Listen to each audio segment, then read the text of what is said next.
There's a brutal truth about money that almost nobody likes to talk about.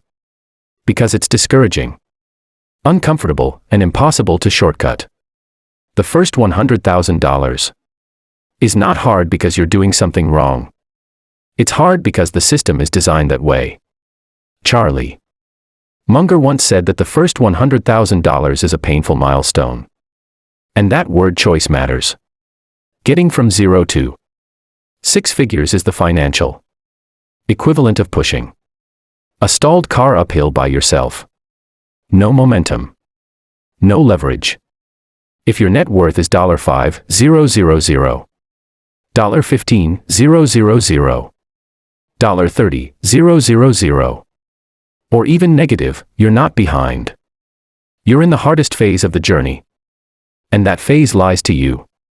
It tells you your effort doesn't matter. It tells you saving a few $100s a month is pointless. But the math isn't broken. It's just brutally honest. At low net worth, your behavior matters more than your money. At high net worth, your money starts doing the heavy lifting. Most people quit during the first. When you have $10,000 invested and earn an 8% return, that's $800. It doesn't change your life. At $100,000, that same return is $8,000. At $1 million, it's $80,000. Same market. Same return. Completely different experience. Compounding doesn't start strong. It starts invisible.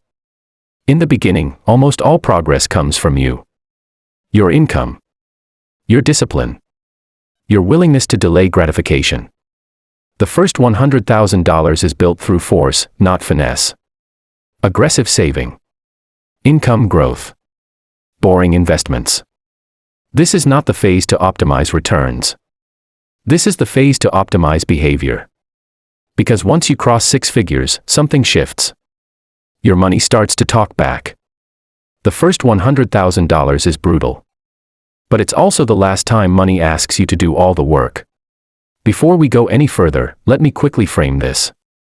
I'm Adam, and my job is to dig through the financial fine print and uncomfortable math so you don't have to.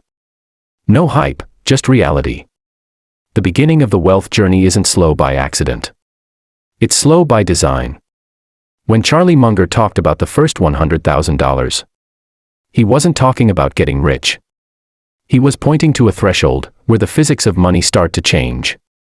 Money behaves differently at different scales. Below a certain level, it resists you.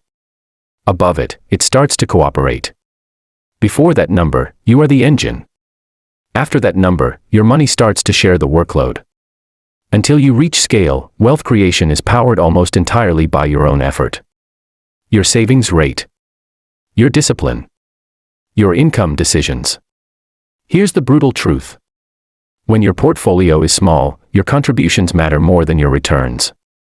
Compounding exists from day one, but early on it's invisible. Your brain concludes, this isn't working. But that conclusion is wrong. It's just premature.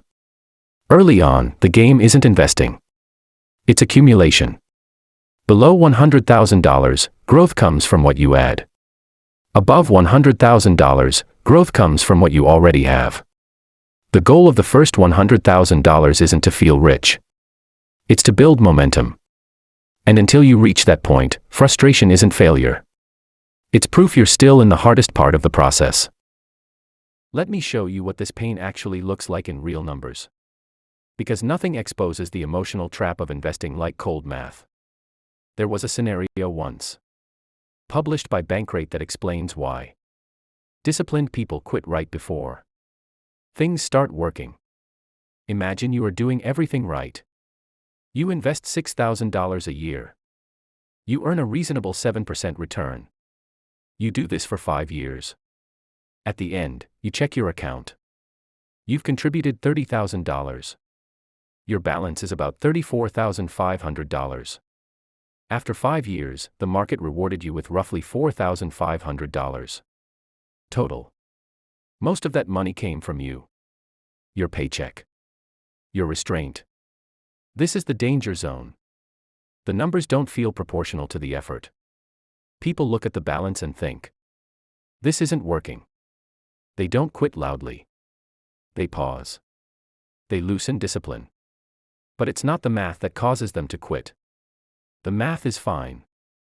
It's the comparison. This phase was never designed to feel rewarding. It's designed to build pressure. Once your portfolio reaches a certain size, the rules flip. Not emotionally. Mathematically. At $100,000, a 7% return is $7,000 a year. Your money is now working as hard as you are. Fast forward. After 20 years, you've contributed $120,000. Your portfolio is roughly $245,000. Before this point, wealth feels fragile. After it, progress feels inevitable. So if you're staring at modest gains, you're not behind. You're exactly where the process is hardest.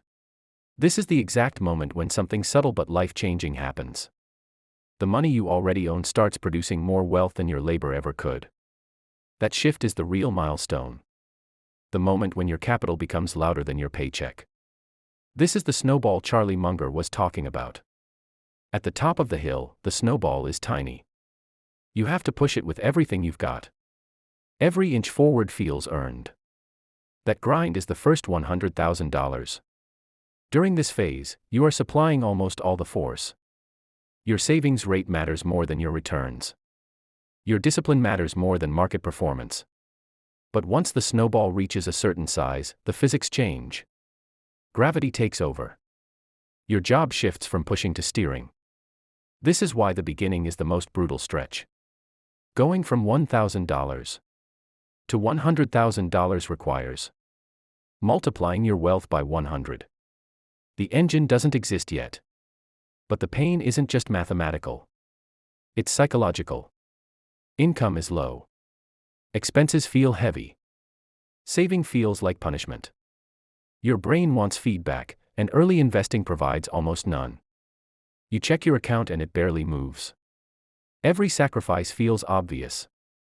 This is where most people lose.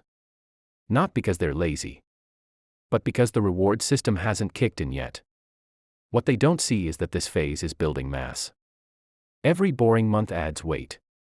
Every year of consistency builds momentum. The first $100,000 isn't about money. It's about surviving the phase where effort outweighs reward. If you endure that stretch, the game becomes different. Not easier, but finally fair. Up until this point, the biggest battle hasn't been the market. It's been you. Most people haven't built the identity of an investor yet. They still see themselves as someone who tries to save, not someone who does. And when that identity isn't solid, the mind looks for exits. You start telling yourself quiet stories. I'm just not good with money. This is moving way too slowly. I'll get serious once I earn more. These stories feel harmless. But they stop people before they reach their first 6 figures. Researchers call this the attrition zone. Not because people run out of money, but because they run out of belief. You're asked to maintain discipline for years while rewards barely show up. Discipline matters more than intelligence. Consistency matters more than cleverness. Most people don't fail because of bad investments. They fail because they can't tolerate boredom long enough. If you make it through this phase, you don't just reach a number. You become a different person. By $100,000, you've built psychological armor. You've lived through volatility. You've learned that panic is expensive and patience pays. Before this point, growth comes mostly from your effort. After it, compounding starts carrying weight. So how do you get through this phase? You stop trying to be clever. Stock picking. Market timing. Hot trends. None of that matters here. The first $100,000 is savings driven. What matters is how much cash you consistently feed into the system. Your job right now is boring. And boring is powerful. You don't need to love this phase. You just need to respect it. Because once you clear it, the game changes.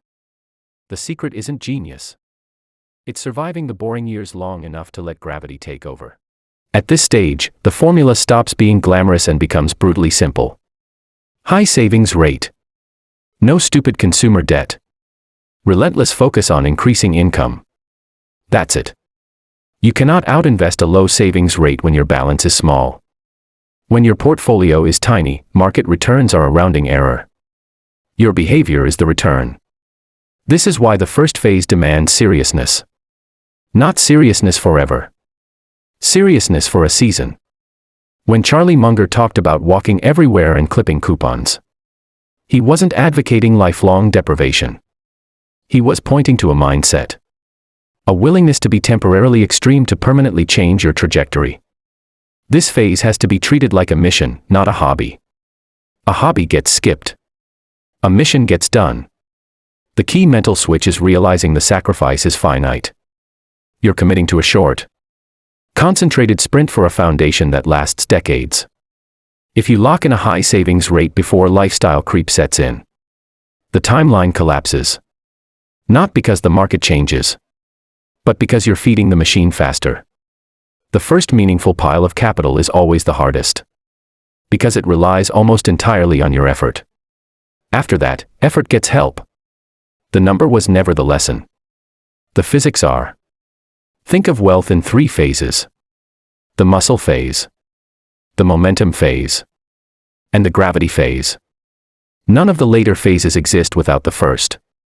If you embrace this phase fully and temporarily, you don't just reach a number. You build a version of yourself that can't be easily undone. Your mindset during this journey has to be brutally honest. If this feels unfairly hard right now, that's not a sign you're failing. That's a sign you're exactly where you're supposed to be. The early phase of wealth building is not designed to feel rewarding. It's designed to filter people out. Most quit here because they mistake difficulty for dysfunction. Nothing is wrong. This is the toll booth. There are 3 distinct phases to building wealth, and each one feels completely different from the inside. Phase 1 is the muscle phase. This is 0 to roughly your first meaningful milestone, often around $100,000. Your savings feel heavy. Your sacrifices feel loud. Your progress feels invisible. That's because this phase isn't about money yet. It's about conditioning. You're learning how to delay gratification. You're learning how to automate good decisions. You're learning how to stay consistent when the dopamine hits are non-existent. Think of it like building the foundation of a skyscraper. From the outside, it looks like nothing is happening. But underground, everything that matters is being set.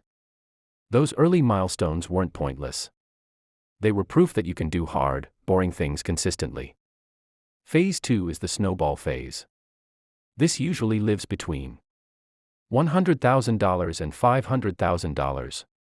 This is where compounding becomes visible. Good years add more than your contribution. Bad years hurt, but don't destroy you. The key objective here is simple: don't break the machine. You stay invested. You avoid panic. You don't over-optimize. Phase 3 is the acceleration phase. This starts around $500,000 and above. This is where the numbers stop feeling real. You gain leverage over your own life. You can choose flexibility over maximum pay. But phase 3 only feels easy because phase 1 was hard. The comfort you see was prepaid with discipline you didn't witness. Pushing from $20,000 to $100,000 isn't just a number. It's a different relationship with money. Money becomes a tool, a lever, a buffer. Once you cross that threshold, the rules change. The math starts helping you. Momentum shifts. So where are you on this curve right now? I'm Adam. This is Adam Money Explain. And I'll see you in the next one.